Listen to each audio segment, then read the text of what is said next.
Assunto polêmico, professor Eduardo Cran aqui com vocês. Elevação de quadril versus agachamento. Eu sei que vocês sabem aí que tem muita gente, ou algumas pessoas, ou uma em específico, que critica muito a elevação de quadril. Então, para isso, eu trouxe hoje para vocês isto. Elevação de quadril versus agachamento.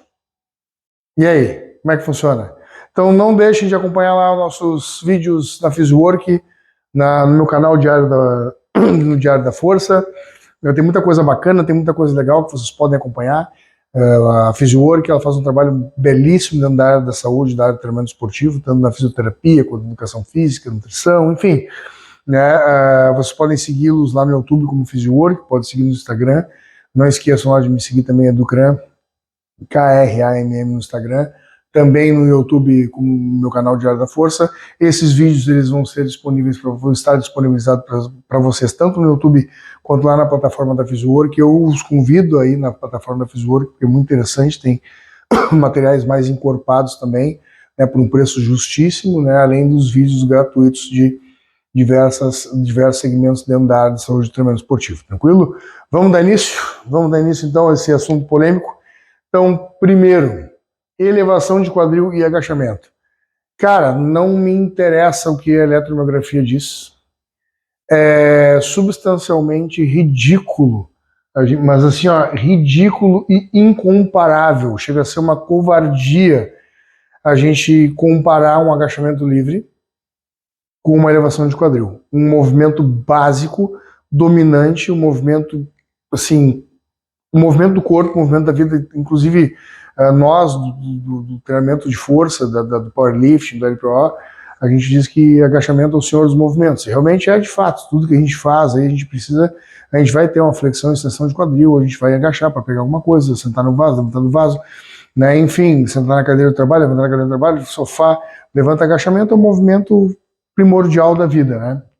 Não tem como a gente fugir dele. E não tem a menor possibilidade da gente comparar esses dois movimentos, primeiro porque biomecanicamente eles são completamente diferentes. Os braços de alavanca eles são completamente diferentes. A gente tem um movimento em posição ortostática anatômica no plano sagital, onde a gente faz flexão e extensão de joelho, de quadril, né? A barra vai estar nas costas. Quando a gente bota uma barra pesada nas costas, a gente tem músculos eretores da espinha que vão estabilizar o movimento. Cara, é impossível a gente fazer comparação de um movimento tão grandioso, multiarticular, global, quanto o agachamento com a elevação de quadril. Eu não estou dizendo que a elevação de quadril é ruim, pelo contrário, a elevação de quadril se faz assim, muito importante, porque ela potencializa a cadeia extensora do quadril, ela potencializa o próprio agachamento e ela auxilia também na reconstrução de desvios posturais ocasionados por desnivelamento de quadril, ou até por falta de tônus muscular no glúteo esquerdo ou direito. A gente precisa adaptar. A gente pode trabalhar em cadeia cinética aberta ou fechada, de forma unilateral ou simultânea, para poder, inclusive, trabalhar essas interferências estruturais que a gente vai adquirindo durante o treino, até vem com uma bagagem com as pessoas que vêm treinar conosco. Então não tem como a gente fazer essa comparação. Então quando a gente diz que um é melhor que o outro, é ridículo, porque é incomparável, né, é impossível. É a mesma coisa que a gente compara refrigerante e cerveja, né? O que um faz, o que não faz, quanto que o seu refrigerante deixa bêbado e quanto a cerveja não te deixa bêbado, é impossível, não tem como comparar. Tá? O agachamento ele é um exercício de múltiplas articulações, vocês muito bem sabem. Dentro dos esportes de alta performance, a gente tem o agachamento low bar e high bar, que vai fazer uma diferença também no acionamento de determinados grupos. O agachamento high bar, ele vai ser jogado, ele tem uma dominância muito grande de joelho e de quadril, tanto que os quadríceps e adutores são bem utilizados, cadeia glútea também. É um agachamento mais verticalizado.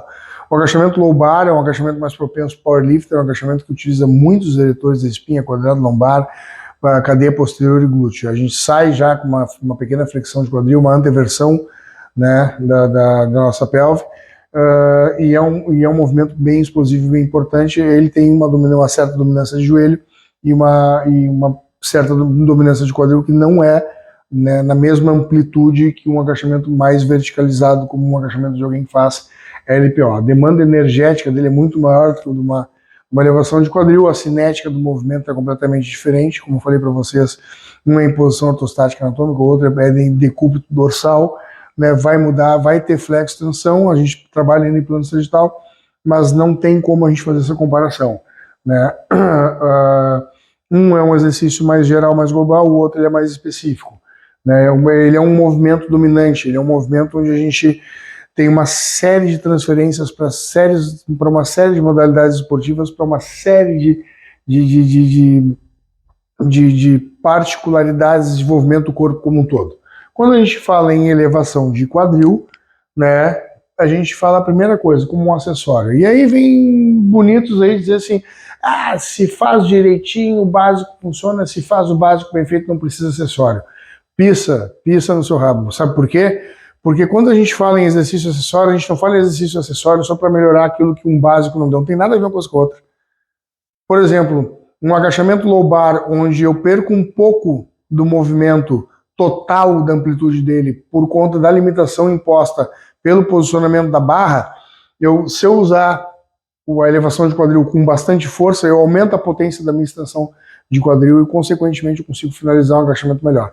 Se eu tenho um glúteo maior, um pouquinho maior que o outro, eu consigo trabalhar o agachamento de forma natural, mas ele está hipertrofiando um pouco mais, porque eu tenho um desnivelamento pélvico, eu tenho um desnivelamento de quadril, eu tenho uma hipotonia ali causada por uma descompensação mecânica advinda de um desvio postural, eu vou usar uma elevação de quadril unilateral, por exemplo, como um exercício acessório para recuperação até de perimetria, de uma questão dentro de uma questão de simetria, por exemplo, entre os glúteos, né? Não somente por uma produção de força específica. A elevação de quadril ela é mais pontual para determinados fatores. Vários esportes onde a gente tem sprints arrancados com força, além de usar muito a cadeia posterior e isquiotibiais, a gente tem também a utilização do glúteo como um potente extensor de quadril. Ele é pontual para determinados esportes. Quando a gente fala em acessório também, a gente está falando em acessório para melhorar, e ó, eu vou lá longe, ó, para melhorar o próprio agachamento, porra. Então, se a gente tem uma potente extensão de quadril, obviamente o nosso próprio agachamento vai ganhar ali uns quilos a mais por conta dessa força explosiva que uma extensão de quadril pode nos proporcionar. A cinética do movimento também é completamente diferente. Ele é um movimento que te proporciona maior potência, né, na articulação do quadril, e ele tem uma transferência muito importante para o back squat, low bar ou high bar, e ele tem uma transferência muito importante para outros exercícios pliométricos, por exemplo, como salto. Ele tem uma transferência importante, isso é elevação de quadril falando, né, falando da elevação de quadril. Então, são situações completamente diferentes. Quando a gente compara um com o outro em questão de eficiência de hipertrofia do glúteo, de eficiência de hipertrofia, de eficiência de trabalho neuromuscular, não tem como fazer essa comparação, porque a gente não... É óbvio. É a mesma coisa que eu falar que o ovo é oval, seu idiota. É óbvio que o agachamento ele é muito mais eficiente nesse sentido. É óbvio. É um movimento muito mais completo, é um movimento muito mais complexo, é um movimento onde a gente consegue trabalhar com uma demanda de carga maior. É óbvio que ele é mais completo, é óbvio que ele vai trabalhar mais o glúteo. Não precisa desenvolver um artigo científico com um N de 3 pessoas, N de 10 pessoas, um N de 10 pessoas que treinam há cerca de 5 anos, tu não sabe a consciência corporal dessas pessoas para elas poderem acionar um glúteo melhor ou não, numa elevação de quadril ou no agachamento. Então não tem por que comparar, é inviável e é impossível a gente fazer essa comparação, não tem o menor sentido. Não tem o menor sentido. Quando a gente fala que o agachamento é muito melhor que a elevação de quadril, é redundante, só que a elevação de quadril ela vai ter outras funções também e tão importantes quanto o agachamento para determinadas questões em transferência, né, e potência e acessória para determinados exercícios, para um determinado exercício como agachamento, para determinados esportes que vão necessitar de um quadril mais forte, explosivo. O próprio jiu-jitsu, o judô, quando vai raspar, enfim, o próprio trabalho do core. O core é composto por reto abdominal, infra, oblíquo, musculatura paravertebral, quadril lombar, assoalho pélvico, musculatura glútea, porra. Então é muito importante. Agora, fulaninho, beltraninho, né, não prestarem atenção que existem fatores limitantes qual a elevação de quadril pode ajudar na correção, e falar que só o básico funciona. O básico bem feito evidentemente funciona. Óbvio, estou sendo redundante. Mas quando a gente fala em hipertrofia, é comparar agachamento com elevação de quadril. Óbvio, né, que o agachamento vai dar mais hipertrofia, né, porra? Só que, e se a gente agacha com aquela elevação de quadril? E se tem um membro mais encurtado? E se a pessoa não consegue agachar porque ainda não comprou uma palmilha, precisa fazer exercícios uniarticulares, ou, por exemplo, precisa de certa forma, vai fazer o que? Um pistol squat, nunca treinou na vida, vai fazer um pistol squat, no hack ainda. Né? Então, enfim, a gente consegue, com determinados exercícios em cadeia cinética aberta, trabalhar essas deficiências, essas valências, para que lá na frente o próprio agachamento se torne melhor e mais producente. Agachar com desnivelamento de quadril, a gente vai ter uma hipertrofia maior no glúteo do outro, a gente vai ter uma cadeia posterior mais forte do que um lado que o outro, a gente vai ter uma descompensação mecânica geral que vão causar determinadas assimetrias que vão lá na frente vão dificultar a continuidade do treinamento por uma série de lesões que serão desencadeadas. Simples. A gente sabe que o agachamento ele é muito mais completo que a elevação de quadril. Qualquer imbecil sabe, qualquer idiota sabe. A gente sabe que vai gerar mais hipertrofia. Se a comparação é realmente só essa, a hipertrofia gerada, é óbvio. É óbvio. Mas a questão é a importância da elevação da utilização de quadril. Dizer que não precisa utilizar a elevação de quadril para melhorar um agachamento. Cara, eu agacho com 320, 330 quilos, ali faço elevação de quadril. Meu agachamento melhorou depois disso. Meu glúteo ele consegue estabilizar mais o movimento na fase excêntrica. Eu tenho uma explosão muito maior por conta da extensão do quadril, por conta de uma elevação de quadril mais forte. Ele contribuiu. E é isso aí, entendeu? Se é só por uma questão de hipertrofia, ninguém precisa estudar nada. É óbvio que o agachamento, por ser um movimento global complexo, multiarticular e o senhor dos movimentos, é óbvio que ele vai trabalhar mais o glúteo. Isso é uma coisa óbvia. Até pela questão do movimento em si, a cinética do movimento, as alavancas e a biomecânica do movimento. As alavancas são diferentes. Tudo é diferente. Mas não descarta a necessidade de se utilizar uma elevação de quadril. E ela pode ser inserida, sim, numa linha de treinamento que vai beneficiar o próprio agachamento ou até melhorar o próprio agachamento. É uma coisa óbvia. É uma coisa óbvia. Né? Espero, pessoal, que a gente tenha conseguido sanar algumas dúvidas aí. Espero que eu consiga... Né? Não quero mudar a opinião de ninguém, não estou aqui para bater boca com ninguém, não estou aqui para discutir com ninguém.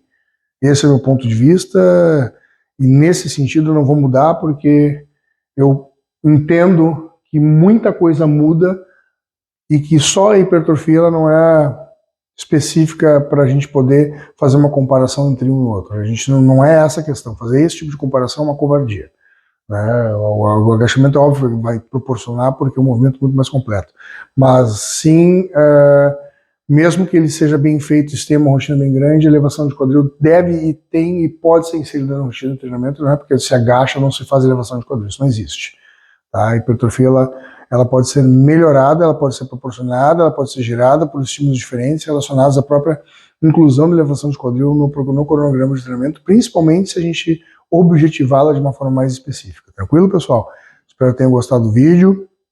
Não esqueçam de ir lá no canal da Physiwork, dar aquele joinha, curtir, e ir lá no Instagram, no meu canal, para que a gente consiga dar continuidade na produção desses vídeos e com certeza aí, se tudo der certo, a gente vai crescendo cada vez mais e vocês junto conosco. Perfeito, pessoal? Muito obrigado, sucesso!